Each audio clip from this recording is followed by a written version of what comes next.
Hermanita Beth ha preparado una meditación y hermana Beth, todo el tiempo es tuyo. Sí, de hacer una oración para comenzar el culto divino. Oremos. Padre nuestro que estás en el cielo, en el nombre de Jesús, Señor. Muchas gracias por este momento que nos da de poder reunirnos como tu iglesia en tu santo sábado. En estas horas sagradas, Señor, que tú nos mandas que podamos reunirnos para adorar, para estudiar y profundizar en tus pensamientos. Te suplicamos que el Espíritu Santo repose en cada mente que te busca con temor y reverencia, y que podamos ser impresionados por tu Santo Espíritu, Señor. Especialmente en nuestra querida hermana Ivette, que nos va a impartir su meditación para gloria y honra de tu nombre siempre. En nombre de Jesús te lo rogamos. Amén. Amén. Amén. Amén. Bueno, muy buenos días, queridos hermanos. Aquí estamos de nuevo en esta cita que tenemos todos los sábados. Sean todos ustedes bienvenidos, tanto los que se encuentran aquí presentes como los que se irán conectando a través del desarrollo de esta meditación y los que verán ya en diferido a través de las distintas redes sociales. Nuevamente estamos aquí, aún a pesar del frío, aún a pesar de la gripe, aquí estamos cumpliendo esta cita con nuestro Dios, porque no es con nadie en particular, sino con nuestro eterno Padre Celestial. La meditación que Dios ha puesto en mi corazón para el día de hoy lleva por nombre El pecado que mora en mí, que está tomada del libro de Romanos, el capítulo 7, el versículo 17 y el versículo 20, porque eh, es una realidad nuestra. Somos pecadores, somos carnales, somos terrenales, y mientras tengamos este cuerpo, el pecado siempre nos pondrá la zancadilla, pero fiel es Dios que ha prometido, y nosotros sabemos que nuestra única esperanza está en Él, en nuestro Padre Celestial. Y sabemos que con Él, con el poder del Padre y del Hijo y del Espíritu Santo también, nosotros podremos salir victoriosos.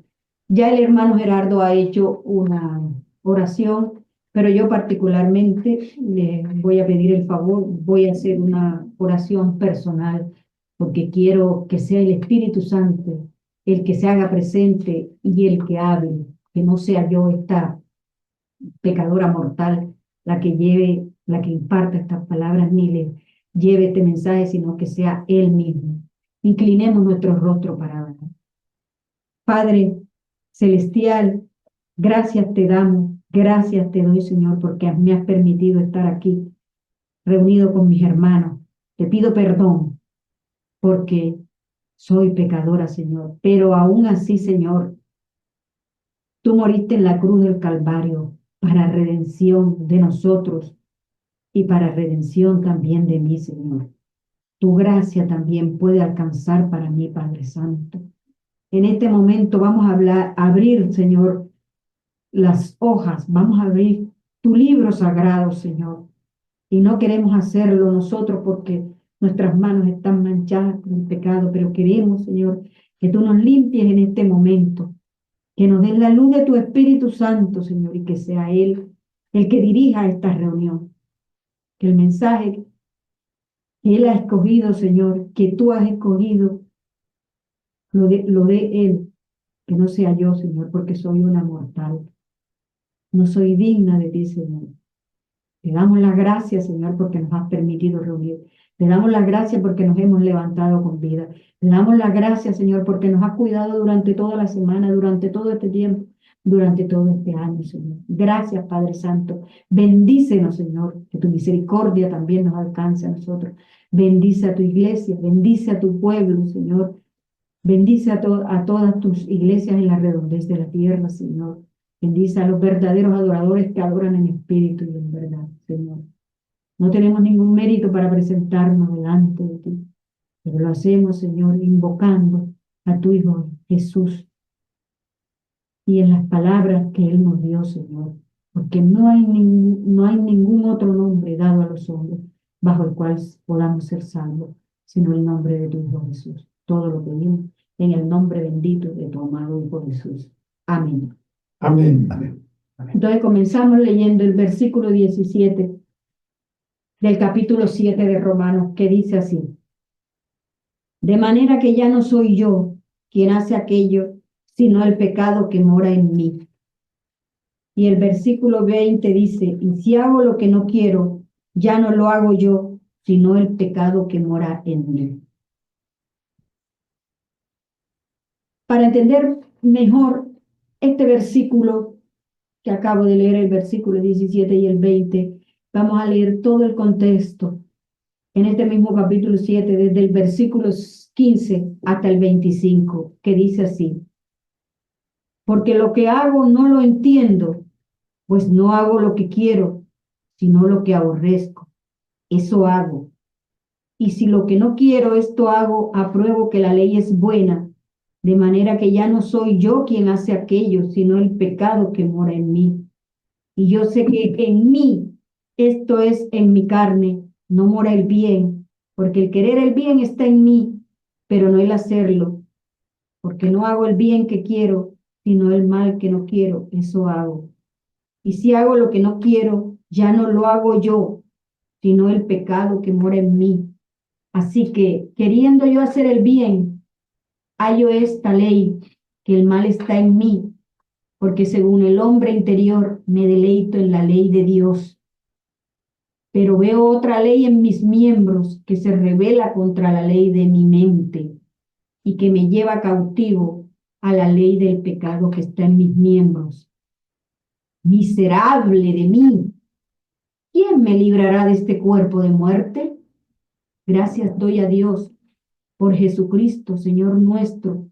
Así que yo mismo con la mente sirvo a la ley de Dios, más con la carne a la ley del pecado. Amén. Amén. Esta lectura que acabamos de hacer aquí en el libro de Romanos, queridos hermanos, es la experiencia de un alma en conflicto. Es una batalla, una lucha que se lleva a cabo en el corazón de cada persona. Es un conflicto real, interno, intenso y fuerte, en el que nos vemos todos los días los cristianos, los que han aceptado a Jesús. El versículo 17 nos muestra que el pecado no es solo una acción negativa, sino una fuerza interna presente en todos nosotros.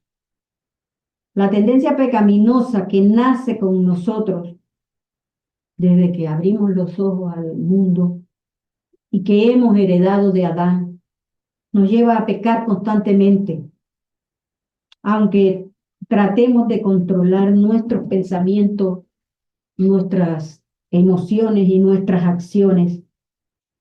Ese pecado siempre nos tira, nos jala, nos hace caer, porque como dije, es una lucha interna que tenemos, es un vivir diario, pero que solamente con la gracia de Dios, con la oración y con la presencia de nuestro Padre Celestial en nuestras vidas, se va disminuyendo día a día, pero está presente.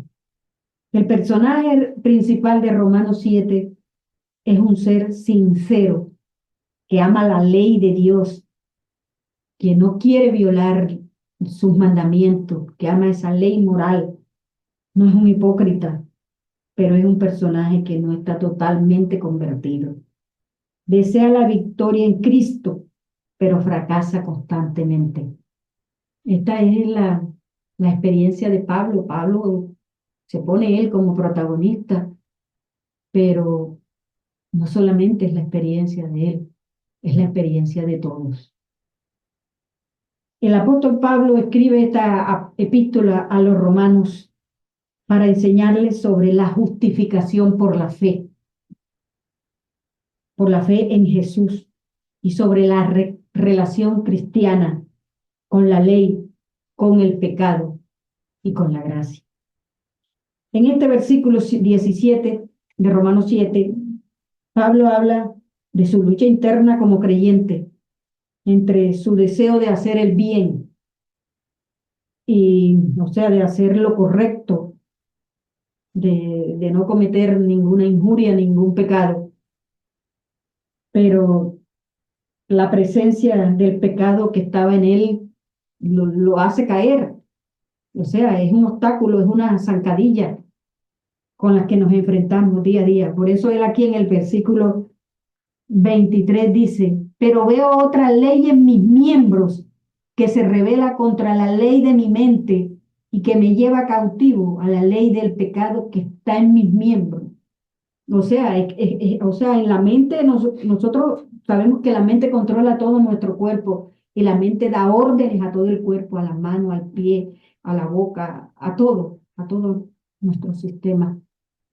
Pero, y él también en su mente tenía grabado los 10 mandamientos, tenía grabada esa ley moral y quería ejecutarla, cumplirla, pero veía que dentro de los miembros de él eh, este, se oponían o se oponen a realizarlo.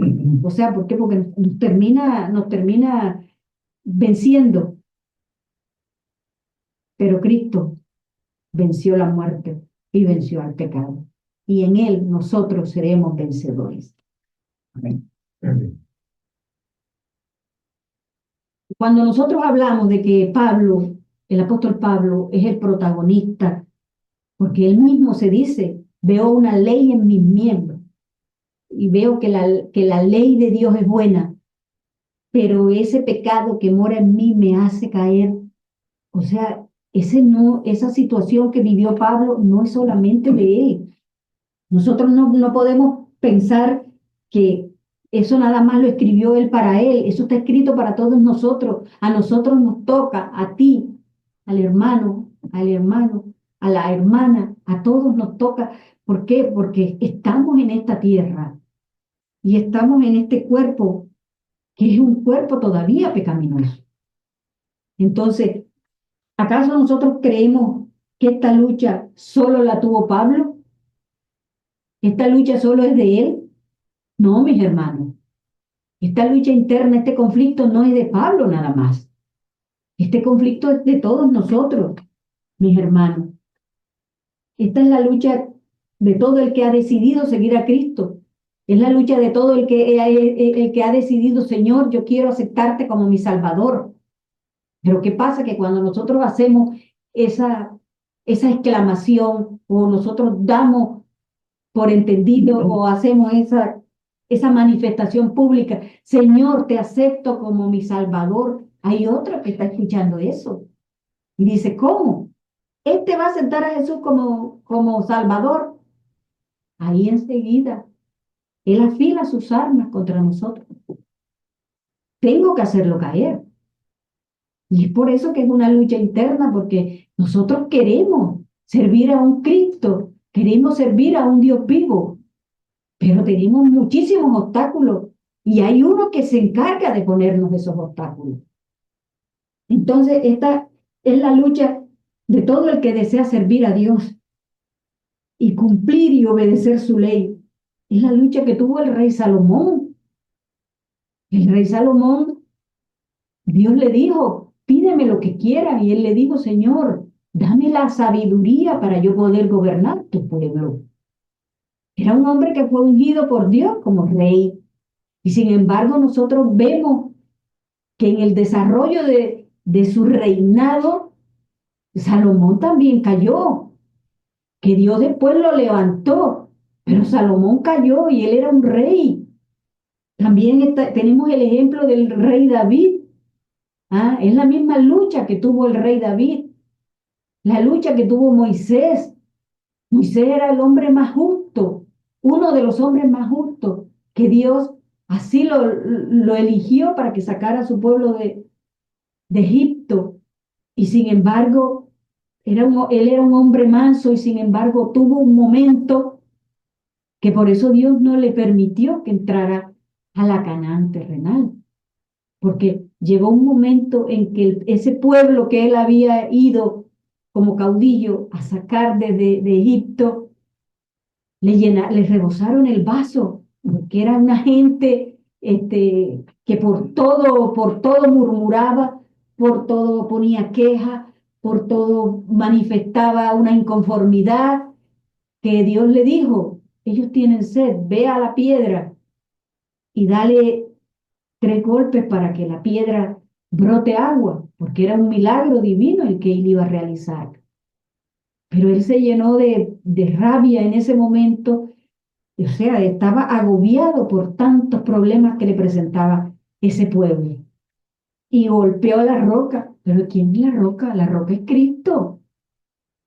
O sea, y Dios se dio cuenta que él estaba lleno de ira en ese momento. O sea, es una lucha que han tenido todos, que tuvo Abraham, que tuvo Jacob, y como le dije anteriormente, que tuvo el rey David, y él lo dejó escrito, el rey David, para nuestra enseñanza. Si vamos al Salmo 51, el versículo 5, el rey David manifiesta, he aquí, en maldad he sido formado, y en pecado me concibió mi madre. Y nosotros sabemos que el rey David cometió cosas que no agradaron a Dios. En el caso cuando él tuvo el adulterio con Betsabé, que después vino un hijo, que era hijo del pecado, que bueno, ese niño falleció, pero él cometió un homicidio también. Quitó del medio a Elitita para poderse quedar con la esposa de él. Entonces, son cosas que no agradan a Dios. ¿Pero por qué? Porque él también tenía esa misma lucha interna con el pecado, pero Dios lo sacó victorioso, porque es así. Nosotros estamos en este mundo y tenemos este conflicto, tenemos esta lucha, pero yendo todos los días a la fuente de todo poder, nosotros podemos también alcanzar ese triunfo, alcanzar esa victoria. Esta es la experiencia y la lucha de todos los que aceptamos el llamado de Dios. Y en este versículo 17 se nos enseña que la lucha contra el pecado es parte de nuestra experiencia como creyentes, pero que no estamos solos en ella. Debemos confiar en Dios para vencer las tentaciones. También tenemos que ser conscientes de nuestras debilidades y trabajar en nuestro crecimiento espiritual. Tenemos que ir cada día a la fuente de poder infinito, que es nuestro Salvador. Solo Él posee la cura para ese mal que se llama pecado. El apóstol Pablo nos hace ver que la lucha contra el pecado es parte de nuestra travesía espiritual. Porque, o sea, son obstáculos que se tienen que ir venciendo o que Dios nos ayuda a vencerlo porque Él es el que pelea nuestra batalla. Entonces, eso hace parte de una travesía, de un camino espiritual, porque nosotros hemos elegido esta senda. Nosotros hemos elegido este bando, el bando de nuestro Señor, y como lo dije anteriormente, no vamos a estar solos, porque tenemos la compañía de Él y Él nos ha dejado el Consolador, que es el que nos convence, el Paracleto, el Espíritu Santo, es el que nos convence que estamos en pecado, que nos convence de juicio y nos convence de justicia. Pero cada día, con la ayuda del Señor y yendo todos los días buscándolo a Él en oración, nosotros vamos avanzando un peldaño cada día más en ese camino espiritual en el que hemos decidido estar, en el que hemos elegido y queremos pertenecer. Porque hay que hacer, o sea, tenemos que vivir en nosotros y tenemos que alcanzar una santificación. Como lo dije anteriormente, esta epístola a los romanos la escribe Pablo para hablarles de la justificación por la fe, porque el que nos justifica es Cristo y es el mismo que nos santifica, pero esa santificación es un trabajo imperceptible que se va dando en nosotros. O sea, cada día o cada mes, o no sabemos en qué cada tiempo, se va venciendo un pecado, pero van apareciendo otros, van apareciendo otras pruebas que poco a poco e imperceptiblemente se van disipando. Vamos alcanzando esa victoria con Cristo, de la mano de Él, porque nosotros solos no podemos. Sí, por supuesto, hermano. Puede aportar Sí, cualquier comentario y ustedes, hermanos, también. a comienzo del siglo pasado, comienzo del siglo XX, en Estados Unidos, la Iglesia Adventista sufrió un gran movimiento eh, extremista, la Iglesia Adventista, ¿no? En Estados Unidos, con respecto exactamente a este tema, el movimiento de la carne santa, Ujú.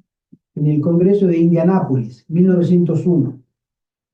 Estaba prometido de nuevo el Espíritu Santo, que no había sido llegado en el 1888, 13 años después, otro congreso. Los que habían participado en la obstrucción, el problema para que el Espíritu Santo haya venido en el año 1888, Pastor Butler y otros más, que era presidente de la Conferencia General en ese momento, se opuso, él se arrepintió, y otros también. Y llegó el Congreso de 1901, y el Señor pudo haber venido otra vez a derramar su Espíritu Santo. Y surgió esto, el problema del pecado que mora en mí. Y ese problema fue que se fueron al otro extremo. Si yo acepto a Cristo, ya no peco, ya no tengo más contacto con el pecado, ya soy santo. La teología de la carne santa, muy famosa en ese momento, de la cual la hermana White escribió, ella estando casi viniendo de Australia, pero todavía estaba en Australia, escribió que ese movimiento estaba dirigido por Satanás y que ella había visto en visiones que había mucho festejo, mucha festichola en esos congresos o campestres adventistas, donde ella habla de la música, ese ruido ensordecedor, donde la obra del Espíritu Santo no puede actuar y que era otro espíritu el que estaba dirigiendo esas reuniones, y se negaba esta verdad bíblica de la que Pablo, no Saulo, Saulo era el malo, Pablo era el convertido, el apóstol de los gentiles, pero él tenía ese problema. Él decía, yo mismo tengo un problema grande y yo sigo pecando.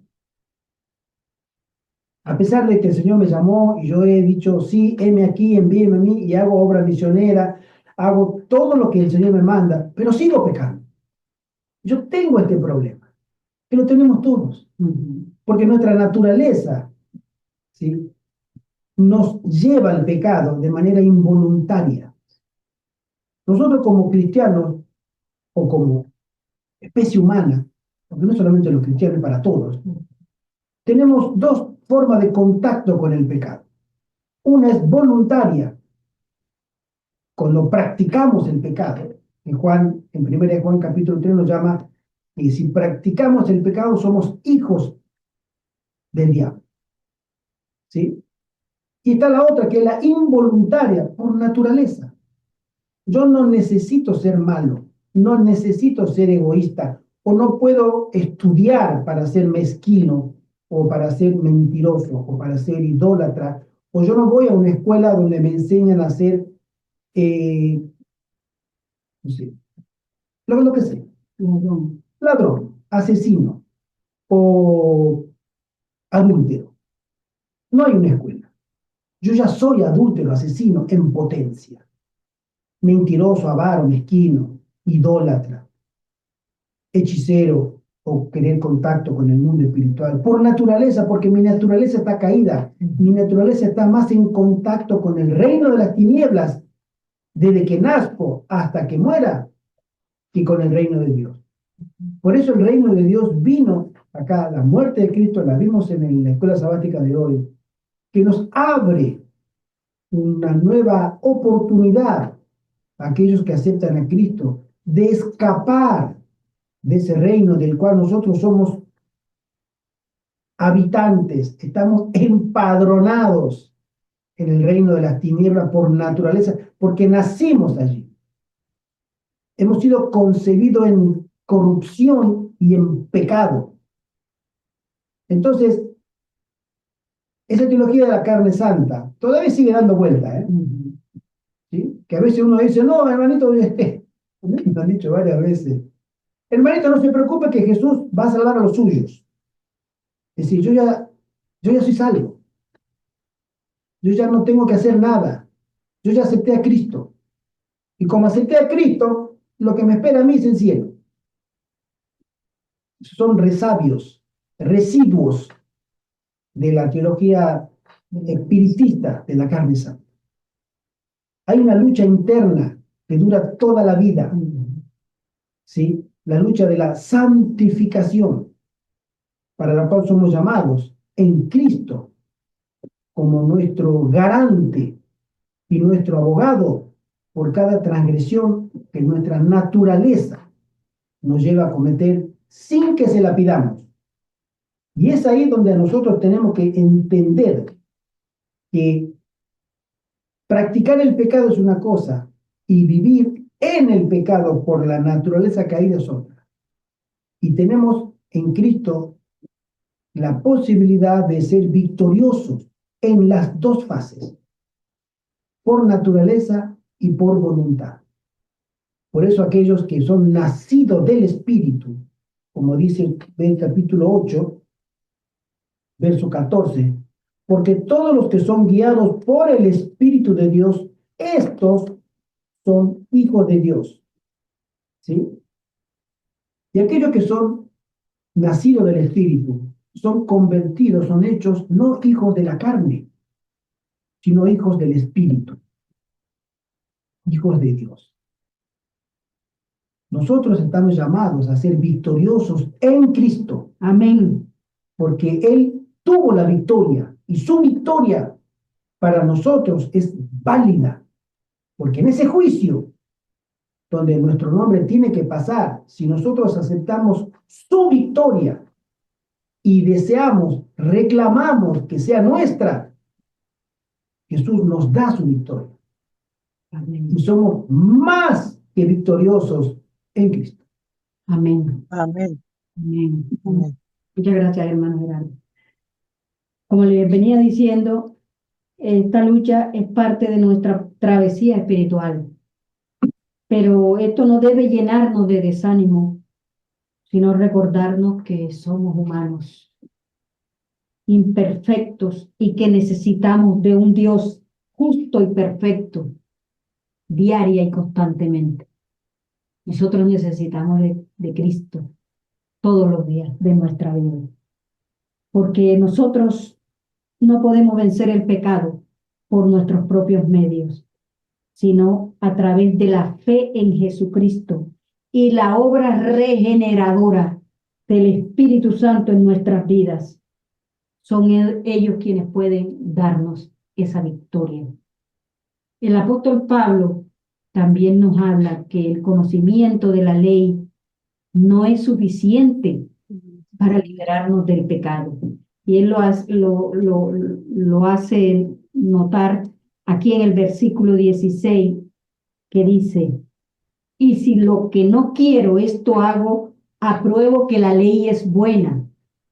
Y en el versículo 22, él dice, porque según el hombre interior me deleito en la ley de Dios. O sea, el apóstol Pablo en ningún momento él culpa a la ley de que por culpa de la ley él comete pecado, como hizo Satanás. Esa fue la gran acusación que estableció Satanás contra Dios, contra Jesús en el cielo cuando se inició esa rebelión, porque él decía, la ley que tú has hecho nadie la puede cumplir y esa ley mata. Pero no es así. Pablo no le está echando la culpa a la ley. Él dice, la ley es buena. El que es malo soy yo, porque tengo un pecado dentro de mí, un pecado que mora en mí, que me hace caer involuntariamente o voluntariamente, pero me hace caer ese pecado que mora en mí. Él no está echándole la culpa a la ley, porque si nosotros vemos, nosotros también sabemos que la ley no salva. La ley no redime a nadie. El que salva es Cristo. Cristo es nuestro redentor y Él es el que nos redimirá de nuestros pecados, Amén. que nos dará esa victoria. La ley Gloria a Dios. es el espejo, ese decálogo que Dios le entrega a Moisés, escrito con su propio dedo. Allí ese es nuestro manual de conducta y comportamiento. Allí nos dice lo que es bueno y lo que es malo, lo que agrada a Dios y lo que desagrada. Pero eso no nos va a salvar a nosotros. Nos va a mostrar, como cuando nos miramos en el espejo, tú estás mal aquí, estás despeinada, tienes el gorro mal puesto. Bueno, ese espejo nos va a señalar en qué estamos fallando, pero no nos va a salvar. Solo la fe en Jesucristo puede salvarnos, puesto que el poder del pecado es tan fuerte que necesitamos de nuestro buen Dios para vencerlo. Este capítulo de Romanos, capítulo 7, puede ser una fuente de consuelo para los que estamos luchando contra la tentación y podemos sentirnos desanimados ante los fracasos. Yo, en primer lugar, me confieso que fracaso todos los días, pero me confieso pecadora, porque solo así, confesando mis pecados ante Dios, Él puede darme ese bálsamo que como dice la palabra de Dios, aunque nuestros pecados sean rojos como el carmesí, serán emblanquecidos como blanca lana. Pero tenemos que manifestarnos, que confesarnos pecadores delante de nuestro buen Dios. En todo momento, yo siempre antes de iniciar una oración, yo me confieso pecadora. Porque quiero decirle a Dios, Señor, aquí estoy presente delante de ti, aunque no puedo presentarme, Señor, pero solo tú puedes lavarme con tu sangre y hacerme cada día más limpio. La Biblia nos dice que todos somos pecadores y necesitamos de un Salvador que nos limpie de ese pecado y que nos ayude a resistir la tentación y alcanzar la victoria.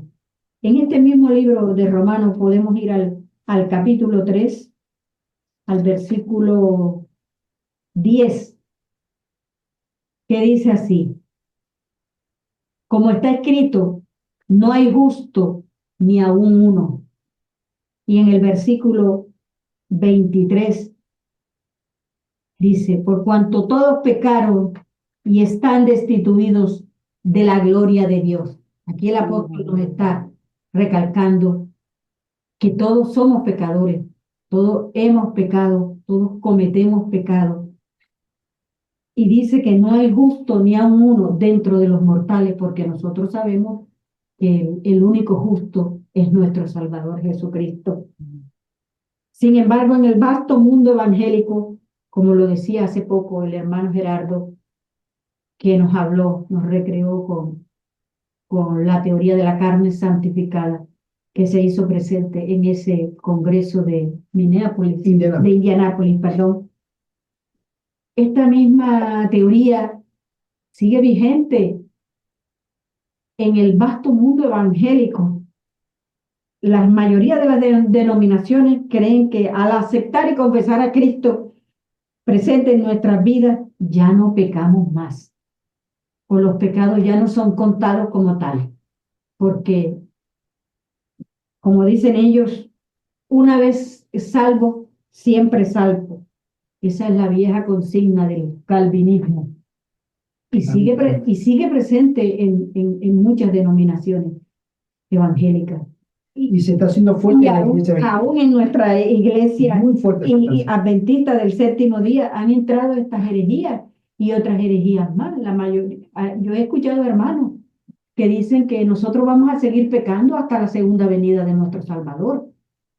Una vez en una iglesia en Barcelona, yo le escuché, pongo por ejemplo, esta, esta vez a este señor un hermano adventista, que él dijo que,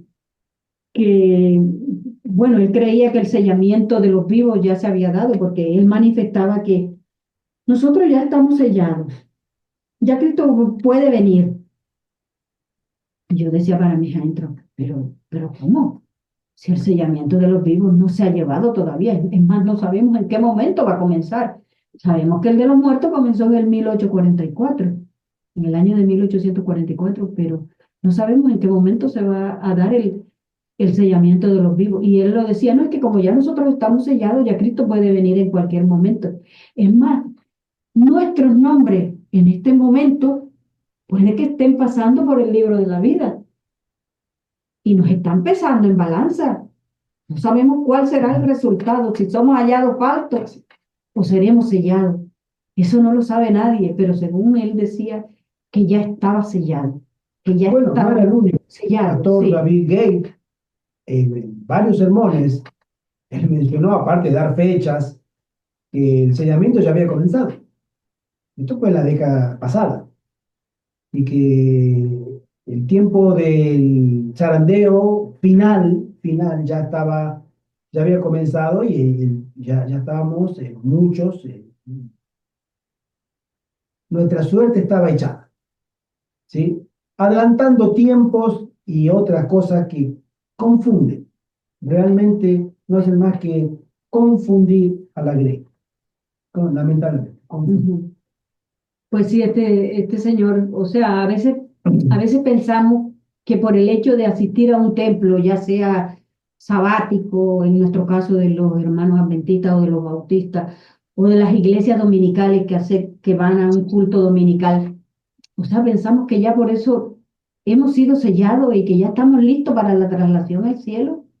No, eso no es así. Estamos totalmente errados porque, como lo dije, ese sellamiento todavía no ha, ¿Cómo, hermana? yo creo que Vale.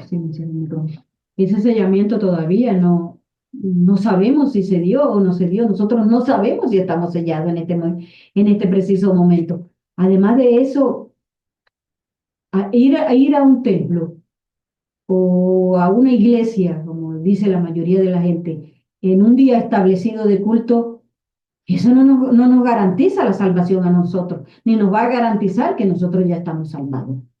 También están los que se creen ya listos para la traslación al cielo. Ya se sienten, como diríamos, con una aureola o con una corona de santidad en las cabezas, ¿no? Si ya yo estoy listo para que el Señor ya venga por mí. O los que se creen de los 144,000.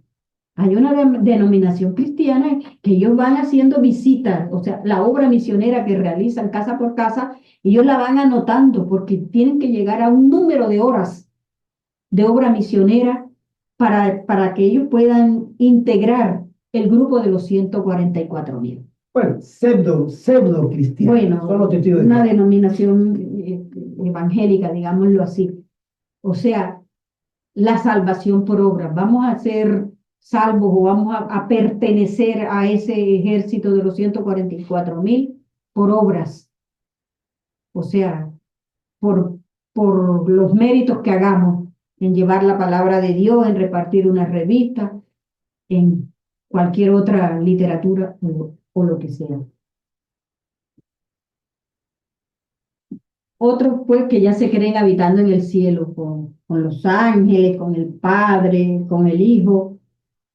Yo siempre me gusta recordar ese versículo de Primera de Corintios 10:12, que dice así.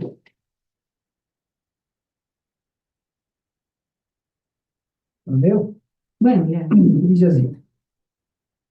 Así que el que piensa estar firme, mire que no que caiga. no caiga, sí, porque a veces nos creemos que ya estamos prestos para ir al cielo y resulta que tenemos que tener nuestras cuentas arregladas con Dios. Tenemos que ir diariamente y pedir cada día a nuestro Dios que nos ayude, que nos lave y que nos limpie para, para poder llegar a ese talante que Él exige de nosotros. Voy a compartirle una cita de la hermana Elena G. de White, la mensajera del Señor, nuestra profeta, que se encuentra en el libro de Hechos de los Apóstoles, que dice así. Ningún apóstol o profeta pretendió haber vivido sin pecado. Hombres que han vivido lo más cerca de Dios, hombres que sacrificaron sus vidas antes de cometer a sabiendas un acto pecaminoso, hombres a quienes Dios honró con luz divina y poder, confesaron su naturaleza pecaminosa. No pusieron su confianza en la carne, no pretendieron poseer una justicia propia, sino que confiaron completamente en la justicia de Cristo. Allí es que tenemos que llegar nosotros, hermanos.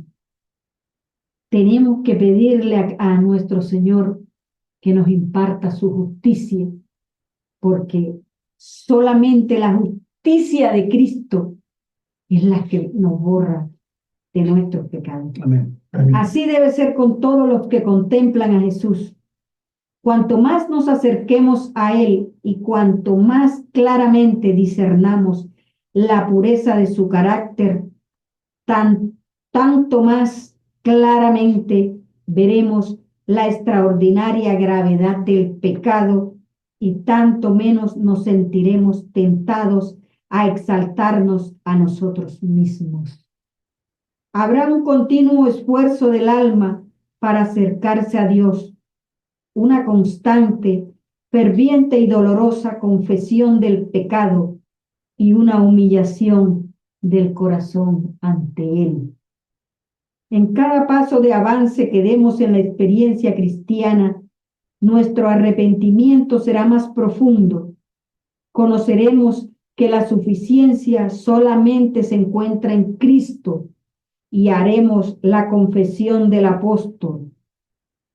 Y yo sé que en mí, es a saber, en mi carne, no mora el bien. Más lejos esté de mí gloriarme, sino en la cruz de nuestro Señor Jesucristo, por el cual el mundo me es crucificado a mí y yo al mundo.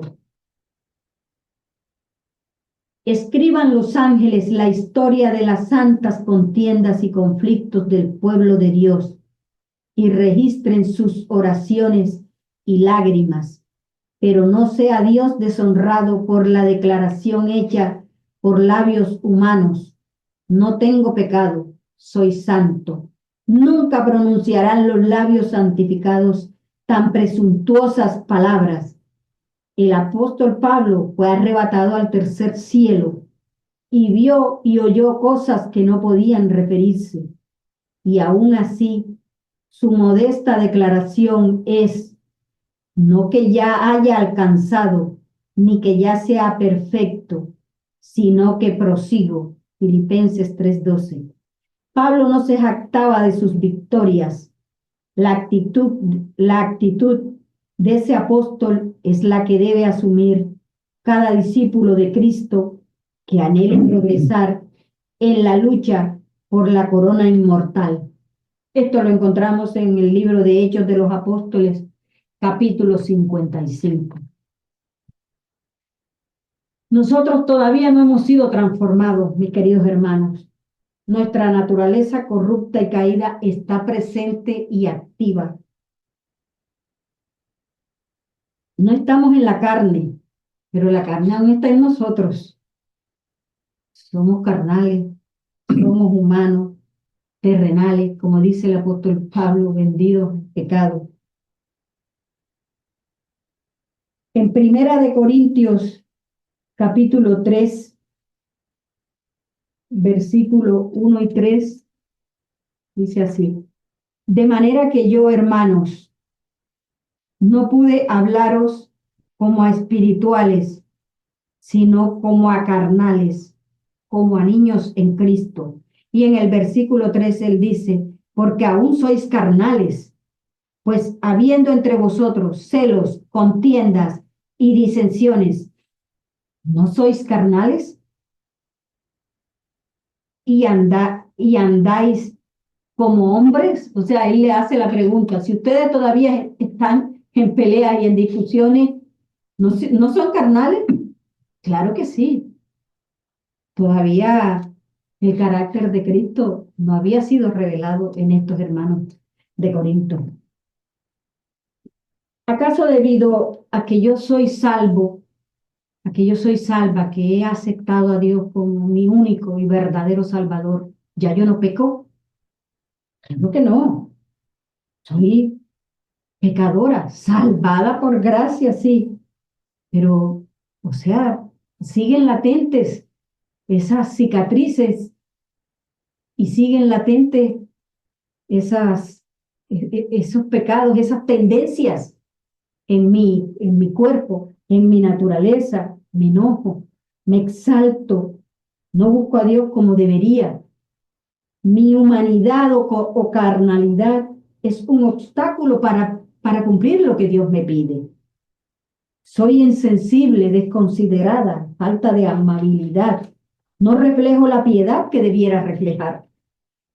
Todos podemos decir estas expresiones en forma general porque somos pecadores, poseemos un cuerpo degradado con tendencia al pecado. Nos tiende, nos jala y habitamos un mundo de maldad. Nosotros somos la peor especie, o sea, en el sentido de que esta raza, o sea, los antediluvianos eran una raza que duraban muchísimos años porque, porque Dios había puesto en ellos, o sea, unas edades, un tiempo de vida que ellos demoraban muchísimos años. Ya cada día en nuestras generaciones se va acortando más el periodo de vida. O sea, somos la generación más imperfecta, más degradada, con menos años de vida para vivir. A mí me gusta decirlo, somos esta generación, la nuestra, la que estamos viviendo hoy, somos la peor versión de la raza humana. No hay una generación más degradada. Desde Adán, los antediluvianos fueron degradados moralmente, pero ellos eran gigantes, eran fortachones, estaban, ellos tenían acceso, al menos visualmente, al paraíso. Ellos podían hablar con ángeles, podían soportar hablar con ángeles. Nosotros no, nosotros somos lo peor de lo peor, y cada vez peor, lamentablemente. La farmacología nos está haciendo cada vez más enfermos, más falibles, más débiles, física y por ende también espiritualmente.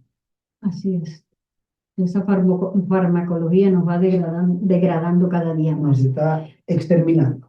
Y como les decía, vivimos en un mundo que tiene 6.000 años de pecado. El pecado ha hecho mella en todo, en la naturaleza, en los animales, en nosotros, en toda la obra del Creador. Y esa es nuestra triste realidad, nuestro conflicto diario con nosotros mismos, hasta que seamos regenerados, hasta que sea moldeado en nuestro cuerpo, en nuestro carácter, el carácter de Cristo, y podamos reflejar el carácter de nuestro Salvador Jesucristo.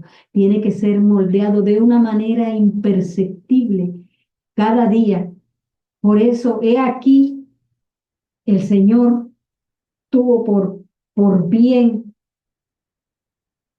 esa salida para la raza humana, para su pueblo, que es los puestos de avanzada. ¿Por qué? Los puestos de avanzada no salvan, pero en el puesto de avanzada, el individuo o la persona que va todos los días a cultivar la tierra, que va todos los días a mirar esa semilla que puso allí en ese montoncito de tierra y que cubrió y que le va suministrando agua y que la luz solar va también ejerciendo un, una acción allí. Esa persona poco a poco va siendo transformada imperceptiblemente, porque la agricultura, el estar en contacto con la naturaleza, con la tierra, tener las uñas llenas de tierra, es una actitud de humildad y poco a poco Dios va regenerando en esa persona, va transformándola hasta lograr ese carácter que Él quiere impregnar en cada uno de nosotros. A mí me gusta pensar en el ejemplo bíblico, para mí, por excelencia, de Moisés. Moisés tenía una misión y él quería liberar a su pueblo por sus medios. Y comenzó siendo un asesino. Mató a un paisano de él, a un egipcio. Y sin embargo, Dios tenía una tarea, un designio para Moisés. Pero Moisés tenía que cambiar. Debía cambiar. Ese carácter no era apto, no calificaba para que Dios lo usara. Y Dios lo retiró de Egipto y lo llevó al monte. 40 años. En medio de cabras, en medio de la soledad, cielo abierto, cultivando su propia comida, cuidando animalitos del campo, 40 años. Eso lo amansó, eso lo puso en el lugar que Dios quería que esté para que Dios pudiera comunicarse con él. Dios no se va a comunicar con corazones toscos, duros, orgullosos, soberbios, mezquinos.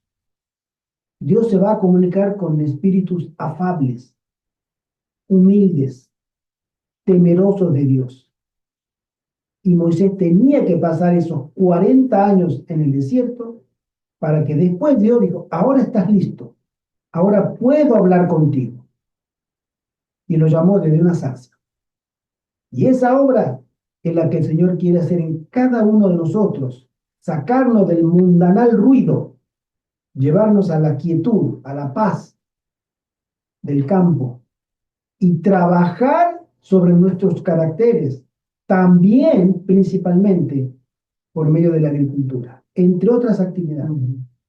Y Él entonces comenzará a hablarnos, como lo hizo con Moisés, para llevarnos a nosotros de nuevo, a Moisés a Egipto, a nosotros a Babilonia, a predicar de que Cristo vino. Muchas gracias, hermano Gerardo. Dice el apóstol Pablo, miserable de mí, ¿quién me librará de este cuerpo de muerte? Aquí en este versículo, o sea, Pablo está pues narrando cómo se siente él por cometer el pecado, o sea, por pecar, por ofender a Dios, pero también aquí él está refiriendo o queriendo dar a conocer un método de tortura que tenían los romanos. En su época ellos tenían muchos métodos de tortura y muchos métodos para matar a las personas, a los delincuentes o a los reos a través de latigazos, a través de la crucifixión. Pero ellos tenían un método que era amarrar a ese reo a un cadáver y entonces dejar que ese cadáver se fuera descomponiendo, volviéndose putrefacto y llenándose de toda clase de bichos, que imagínense lo que es estar al lado de un cadáver putrefacto, cualquiera se contamina. Entonces ese reo que estaba sano, que tenía salud, pero que ajá, tenía algún delito encima, terminaba contaminándose. Y esos animales también Se infectaban. sí, se infectaban y le llegaban a él Y moría. y morían. Una muerte muy, muy, Muy horrible. muy O sea, horrible. aquí Muy larga, mucha agonía. Muchísima. Por el hedor del cadáver al lado. Sí. Y la carne podrida al lado, hasta que a mí me contagiaba y me podría yo hasta morir. Era una muerte que no quería nadie. Y esa era la muerte de los romanos. Por eso habla Pablo de ¿quién me librará de este cuerpo de muerte? Haciendo analogía a la muerte de que hacían los romanos con los reos. sí, entonces continuamos. Entonces aquí es donde yo quería llegar. Deseaba llegar aquí a este versículo, a este punto, porque, bueno, nosotros sabemos que somos pecadores. El pecado está presente en nuestra naturaleza, pero nosotros sabemos que hay esperanza. Dios, desde el principio de los siglos, desde el jardín del Edén, Él se reservó una salida para el pecado.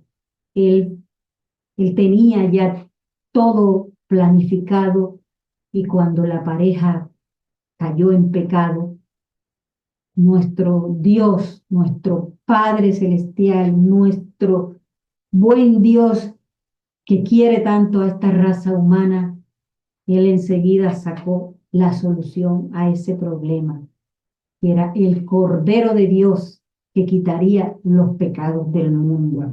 Entonces, Él, él ha provisto un rescate y nosotros sabemos que ese rescate se llama Jesucristo.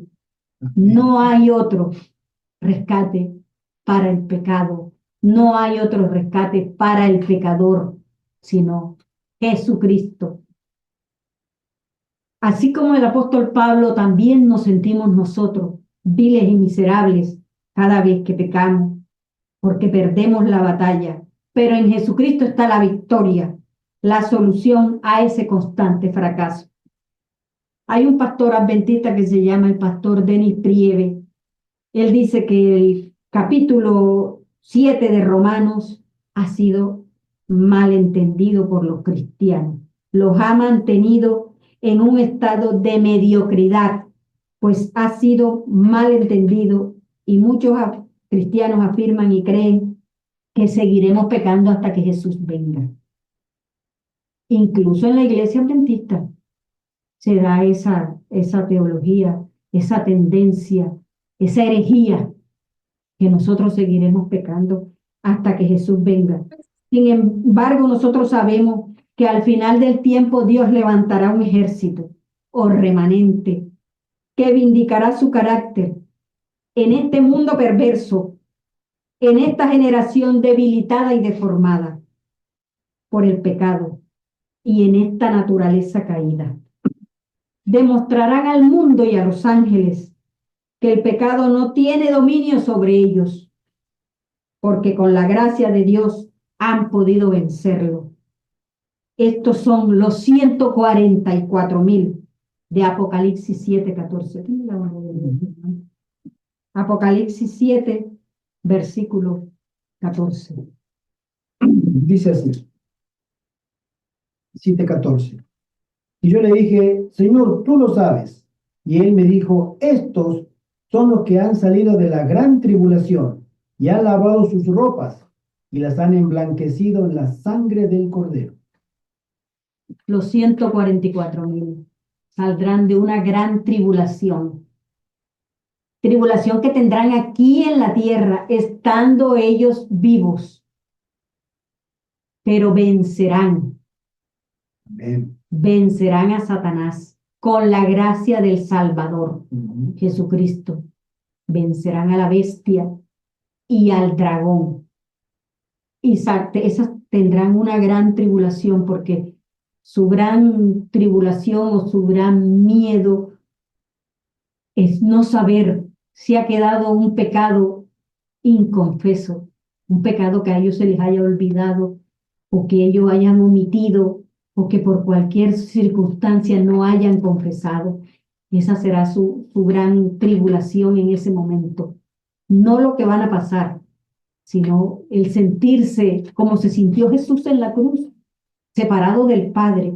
Esa separación que ellos sentirán en ese momento porque no saben si fueron calificados como aptos o fueron calificados como faltos, será una gran angustia en sus vidas, pero saldrán de esa gran tribulación, los 144,000, y no cometerán más pecados, aún viviendo en estas circunstancias, viviendo en este mundo y con esta naturaleza caída. Estos siervos de Dios serán transformados imperceptiblemente y saldrán con sus rostros iluminados en santa consagración a realizar una obra magna, predicar la última amonestación al planeta Tierra antes de la segunda venida de nuestro Salvador Jesucristo en gloria y majestad. Estos siervos con rostros iluminados serán los que penetrarán las ciudades a llevar ese mensaje. No como dicen muchos adventistas, porque esto lo he escuchado yo desde adventistas, que se van a quedar en la ciudad porque hay que amonestar las ciudades. Pero las ciudades no van a ser amonestadas por gente que viva en la ciudad. La hermana Juan lo vio y el ángel le confirmó. Cuando ella le pregunta, ¿no serán amonestadas las ciudades? Y el ángel, un ángel, le responde, sí, pero serán amonestadas por los siervos que saldrán de los puestos de avanzada con sus rostros iluminados de santa consagración. Amén. Estos son los 144,000 que viven en el campo, que viven en los puestos de avanzada y penetrarán a las grandes ciudades, a pequeñas poblaciones, a llevar ese último mensaje de misericordia a esta tierra, de que viene el juicio y de que tenemos que arreglar nuestras cuentas con Dios.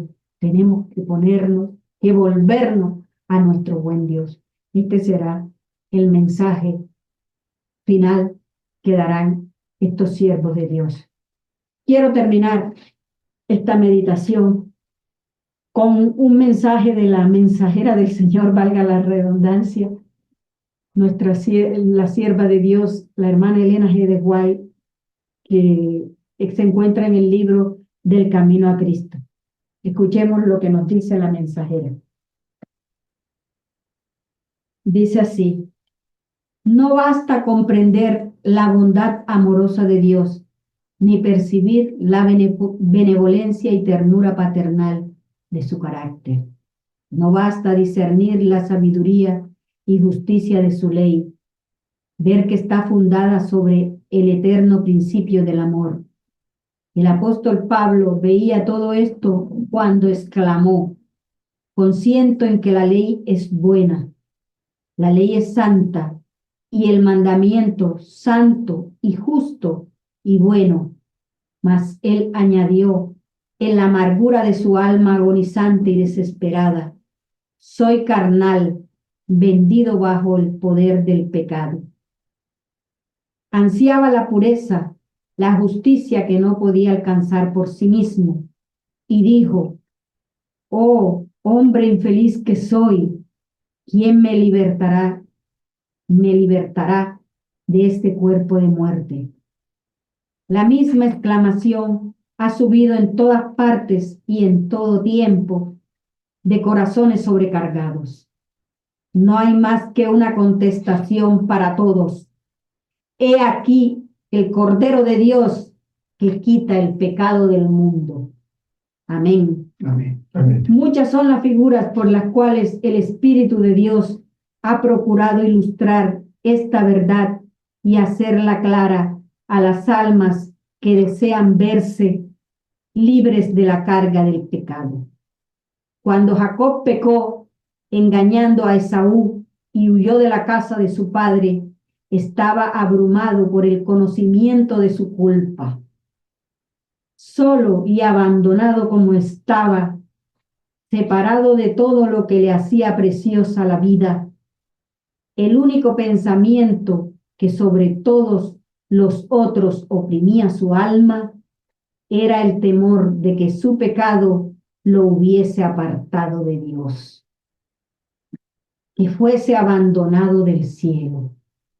En medio de su tristeza, se recostó para descansar sobre la tierra desnuda.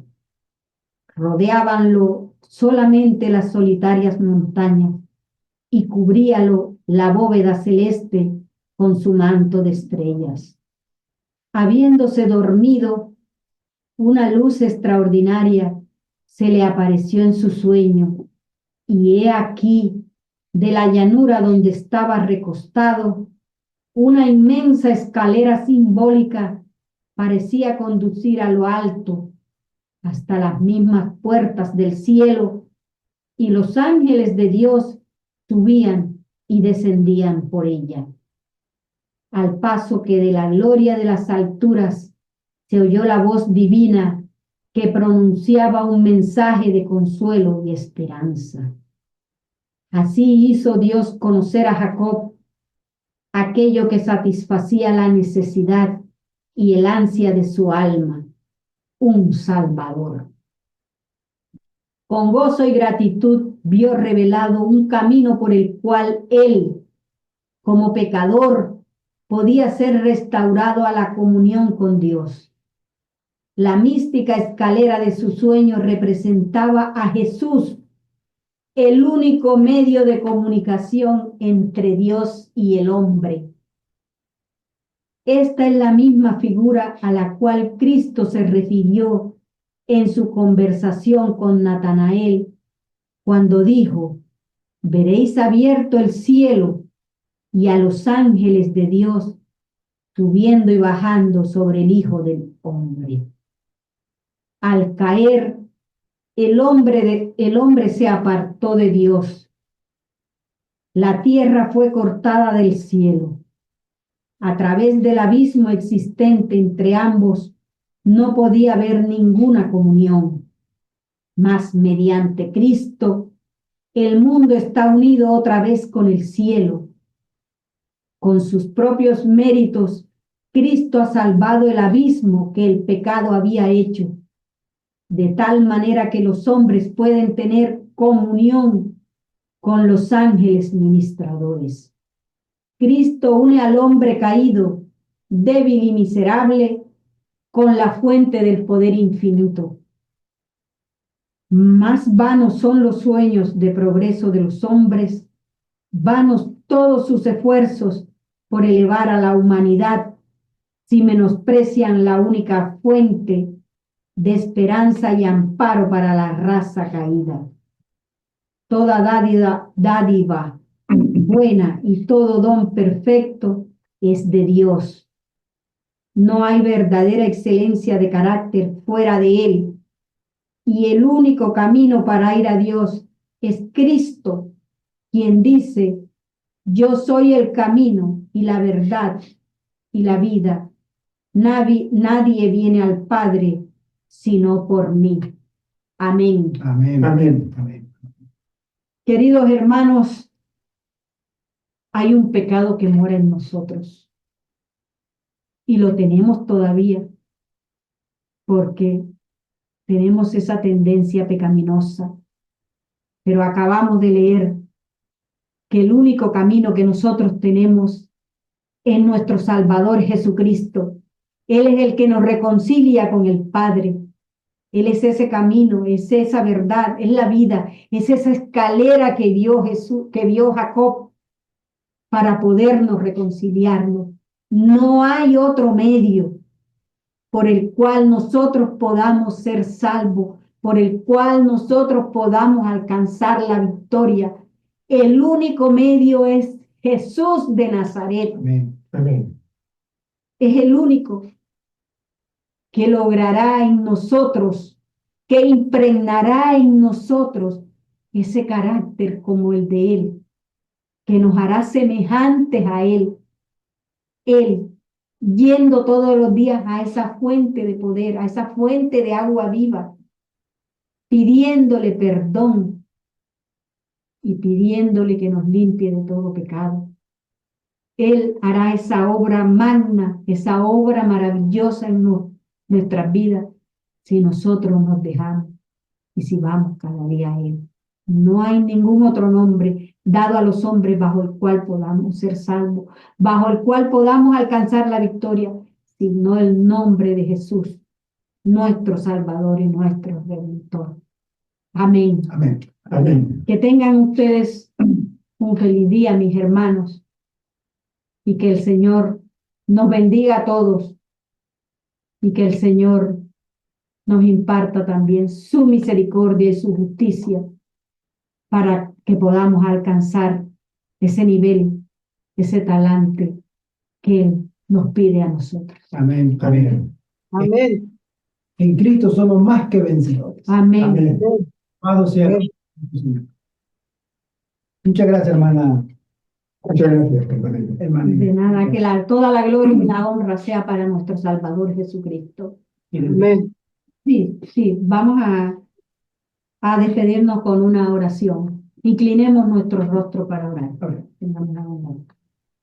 Padre Celestial, aquí estamos nuevamente, Señor, para darte toda la gloria y la honra, para darte las gracias, Señor, por el alimento espiritual que has traído a nuestras vidas. Gracias, Señor, por tu Hijo Jesús. Gracias, Padre Celestial, porque nos diste a Jesús. Gracias, Padre, porque con esa obra, con esa bendición que Él nos dio en la cruz del Calvario, Señor, nosotros podemos alcanzar misericordia, Padre, y tú nos puedes hacer aptos para estar contigo algún día, Señor. Gracias, Padre, porque nos dejaste a Jesús, porque has provisto ese rescate desde el Edén, ese rescate, Señor, para esta raza caída, para esta raza desagradecida, Señor, pero aún así tú tienes perdón.